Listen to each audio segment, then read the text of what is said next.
né? Então, por exemplo, perdão. O perdão é algo que, humanamente falando, dependendo da situação, é algo muito difícil de que a gente consiga oferecer, né? Pedir, por exemplo, para que uma mãe perdoe o assassino de seu filho é muito difícil, humanamente, simplesmente, né?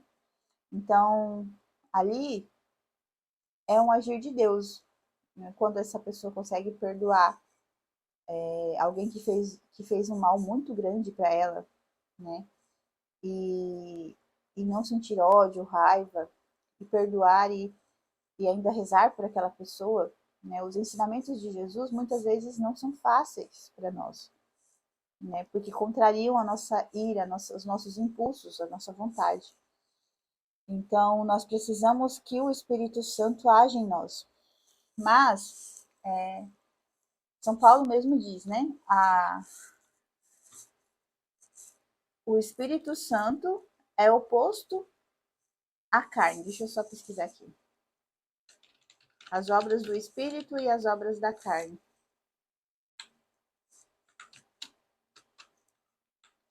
Deixa eu ver só em qual que Gálatas 5, 22. Vou pegar aqui pra gente ler.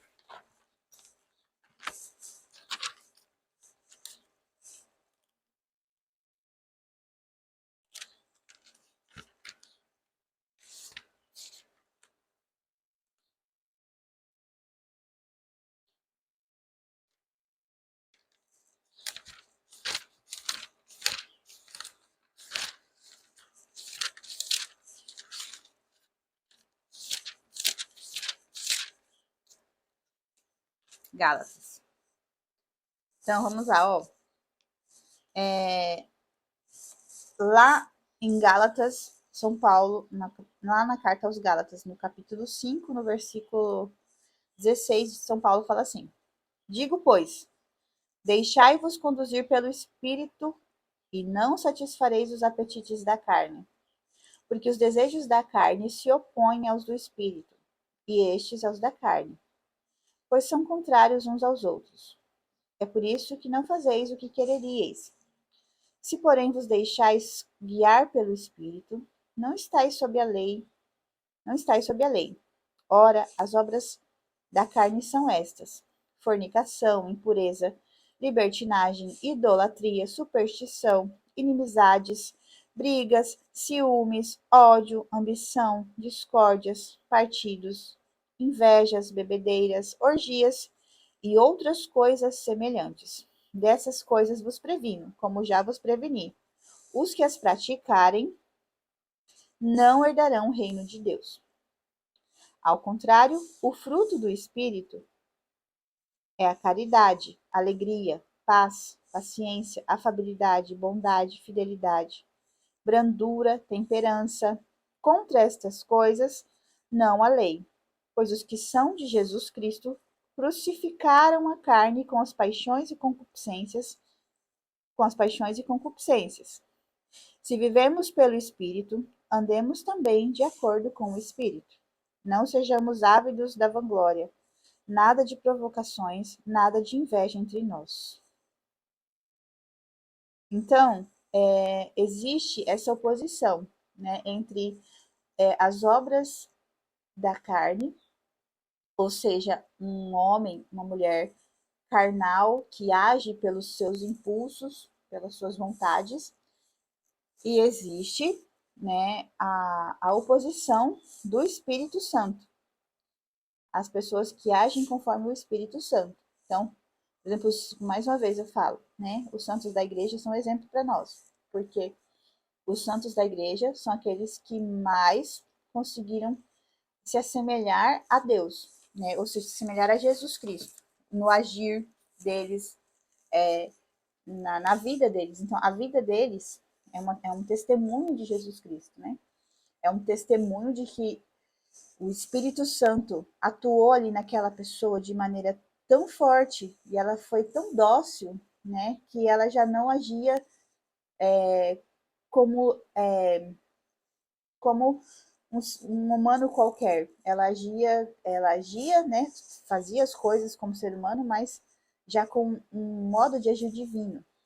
Então, existe essa oposição entre aquilo que é obra do Espírito Santo e aquilo que é obra simplesmente carnal.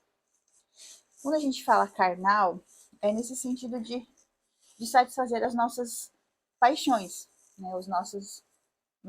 Os vícios, que é o que nós vamos falar no próximo vídeo, sobre os vícios e sobre os vícios e os pecados capitais, né? Que os pecados capitais são nada mais do que essas inclinações que a gente tem, né? Por exemplo, tem pessoas que são mais inclinadas à ira, outras que são mais inclinadas à luxúria, né? A gula, a preguiça.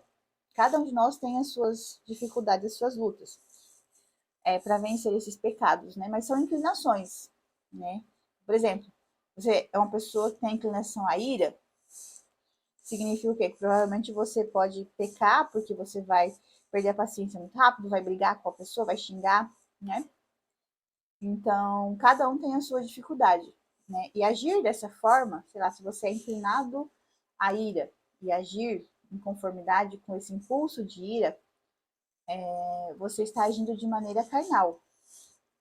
E quando você consegue, né, através da penitência, da mortificação, da oração, da recebendo os sacramentos, quando você consegue, né, deixar de agir por esses seus impulsos e agir mais como o contrário disso, né, pelo Espírito Santo, mais você vai estar deixando de agir pelas obras da carne e mais você vai estar agindo em conformidade com o Espírito de Deus.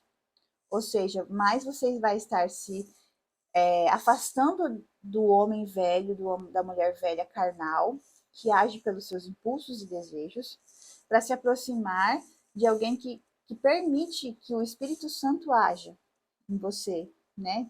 Que permite agir em conformidade com Jesus, com as ações de Jesus.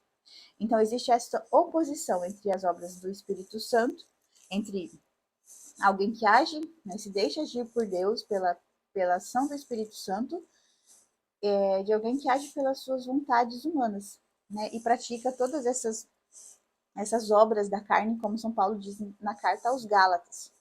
Então, mas como que eu deixo de agir de forma carnal para agir conforme o Espírito Santo? Existe um caminho, né? Primeiro de tudo, você precisa realmente querer, né? A nossa vontade. Então, o ser humano, ele tem inteligência e vontade. Os animais não têm inteligência. A vontade dos animais obedece aos impulsos. Então, se o animal quer copular, né? Se está no cio, ele quer copular, reproduzir, ele vai seguir esse instinto, né? Se a minha, por exemplo, a minha cachorrinha aqui de casa, se ela estiver no cio e eu deixar ela escapar, ela vai procurar um cachorro para cruzar. Se ela tiver com fome e tiver qualquer comida perto dela, ela vai comer. Então, os animais, eles agem pelos impulsos. Nós, seres humanos, não. Por exemplo, nós temos a inteligência, né? E a inteligência, a nossa inteligência, ela deve ser iluminada pelo Espírito Santo para que a gente age em conformidade com a vontade de Deus. Por exemplo, o exemplo que o Padre Paulo usa, e que eu gosto de usar também, né? Copiando ele, ele fala assim: o, o animal ele não é capaz de reconhecer, por exemplo, um sacrifício que você faz por ele, né? Então, vamos supor assim, se você tem R$ 50 e o seu cachorro, você tá sem nada para comer, você precisa comprar comida para você e para o seu cachorro. Se você escolhe alimentar o seu cachorro e gasta o dinheiro com ração para ele, ele jamais vai ser capaz de entender o sacrifício que você fez. Não é de falar, poxa, o meu dono se sacrificou por mim, né? Deixou de comer para me dar alimento. Ele não é capaz, porque ele não tem inteligência para isso. Né? Ele age pelos instintos. Ele tá com fome, você deu comida e beleza, ele vai ficar feliz, vai abanar o rabinho para você. Mas não porque ele entende que você fez um sacrifício, mas porque ele é um animal, né? E Nós, seres humanos, não, nós temos inteligência, né? Por exemplo, se você está com, você, sei lá, está com fome e você quer comer, mas você está no seu trabalho e não tem como você comer agora, mas que você esteja com fome, você não vai sair correndo louco atrás de comida. Por mais que, né, às vezes seu estômago doa, você vai esperar o momento de você sair do trabalho para chegar para almoçar. Então você é capaz de esperar, né? Então nós temos a inteligência. A inteligência, ela deve guiar as nossas vontades, né? A vontade humana, a vontade ela é cega. Então, a vontade ela vem, vontade de comer, vontade de dar um soco em alguém, vontade de brigar, vontade de gritar, ela vem, né? Sei lá, ela simplesmente vem.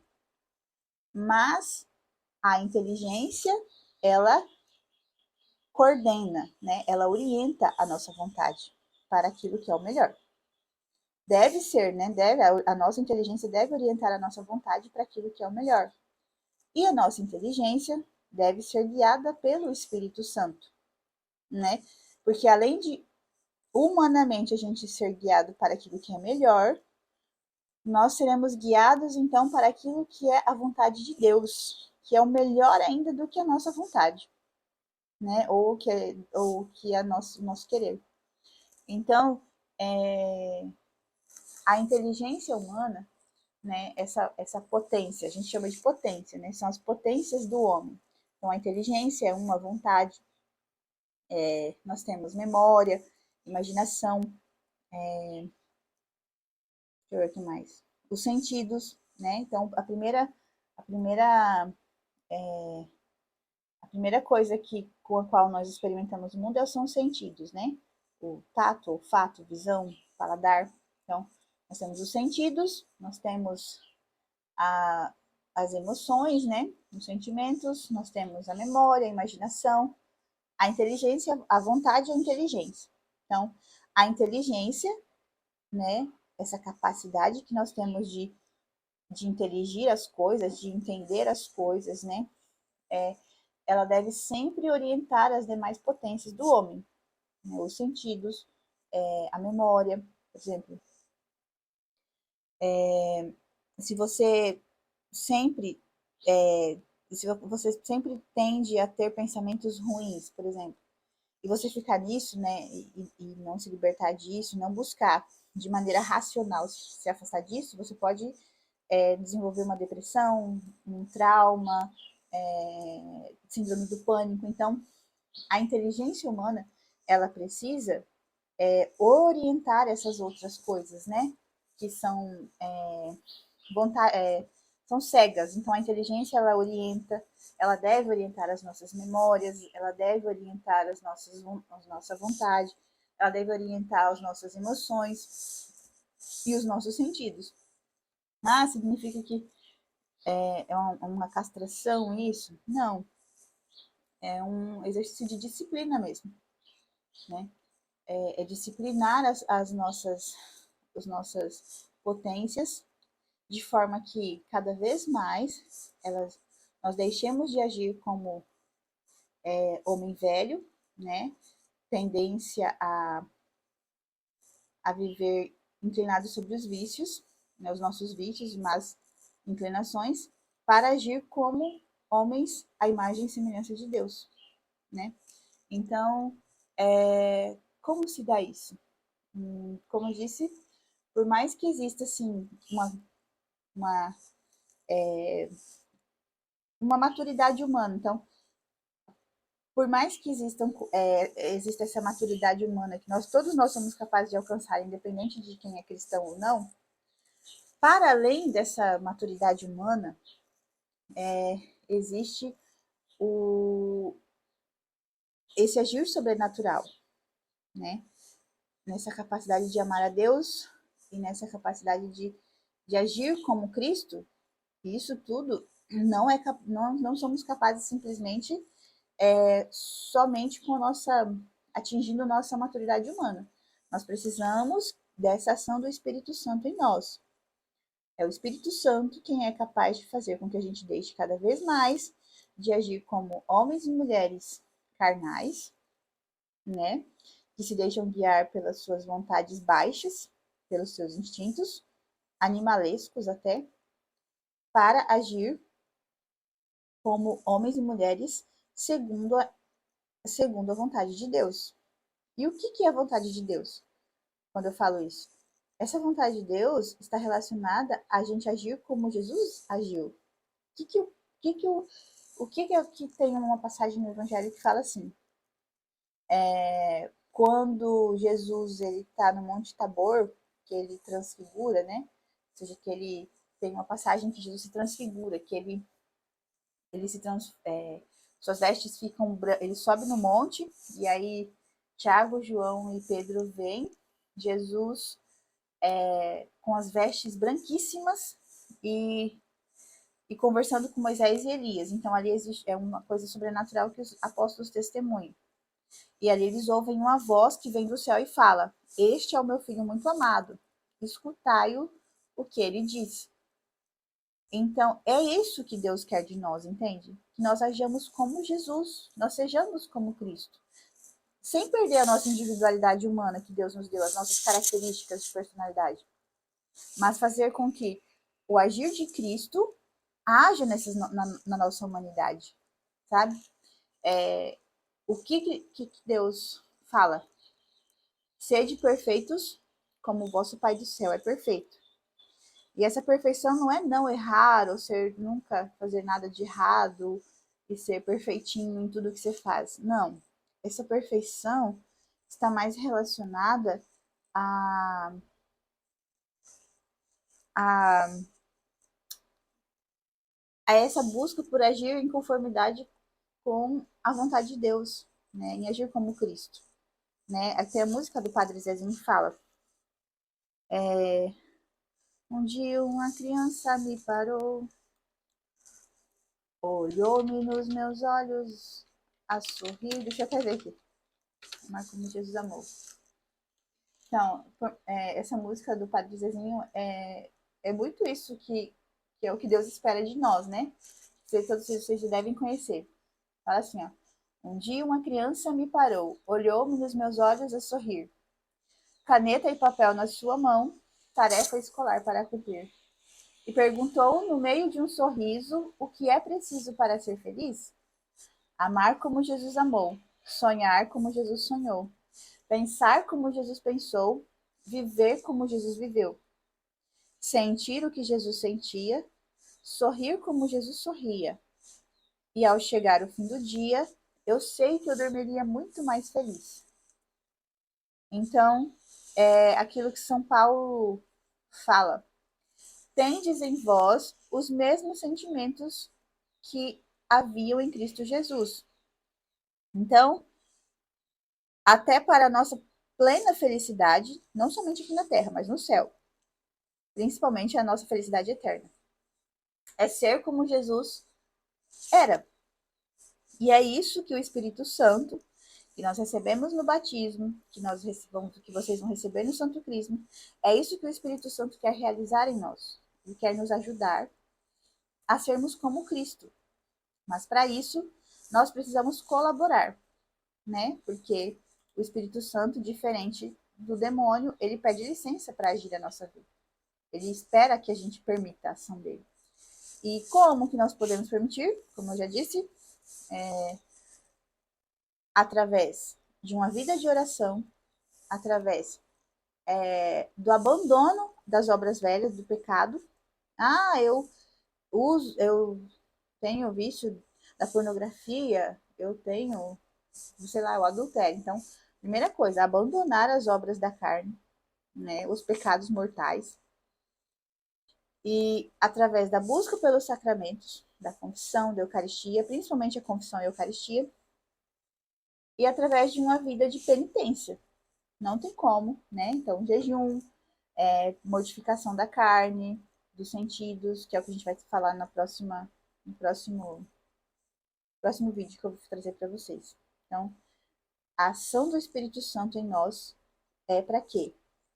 Para que a gente haja como Cristo. Para que a gente seja outro Cristo. O cristão é um outro Cristo. Nós somos chamados por Deus a isso. Para quê? para a nossa própria felicidade aqui na terra, e a felicidade eterna no céu, e para a nossa salvação, né? E para o bem do mundo e dos nossos irmãos também, né?